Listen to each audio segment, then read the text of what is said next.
আসসালামু আলাইকুম। আমি বড় মাছের শুটকি রান্না করব। শুটকি মাছ কেটে রেখে দিয়েছিলাম, পানি গরম করে শুটকি মাছগুলো সিদ্ধ করে নিব। 5 মিনিটের মতো সিদ্ধ করে নিব আমি।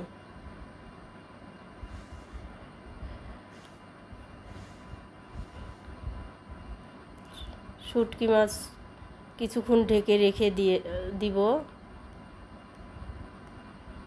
এরপর মাছ থেকে কাঁটাগুলা এড়ায়ে নিব।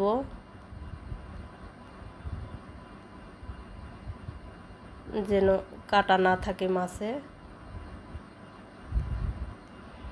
নরমাল পানি দিয়ে মাছগুলো ভালোভাবে ধুয়ে নিব।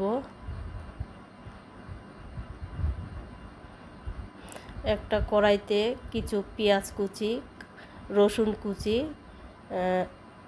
তেজপাতা, অল্প একটু মশলা দিলাম। আমি চেষ্টা করব সামান্য একটু তেল এবং অল্প মশলাতে শুটকি মাছ রান্না করার জন্য। শুটকি মাছ দিয়ে দিলাম। দেখুন আমার কড়াইতে কিন্তু তেল দেখাই যাচ্ছে না। জিরা গুঁড়া দিলাম, হলুদ গুঁড়া দিলাম, পরিমাণ মতো লবণ দিয়ে দিলাম। আর তেমন কিছুই দেব না, একটু পানি দিয়ে দিলাম। ঢেকে দিলাম। কিছুক্ষণ পরে ঢাকনা খুলে একটু নেড়ে চেড়ে দিব। 1 কাপ পরিমাণ পানি দিয়ে দিব।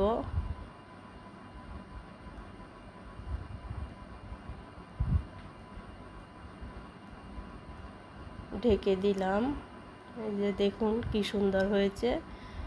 তেল মশলা কম দিয়েও রান্না সুন্দর করা যায়। যে ভাজিটা কত সুন্দর হয়েছে দেখুন।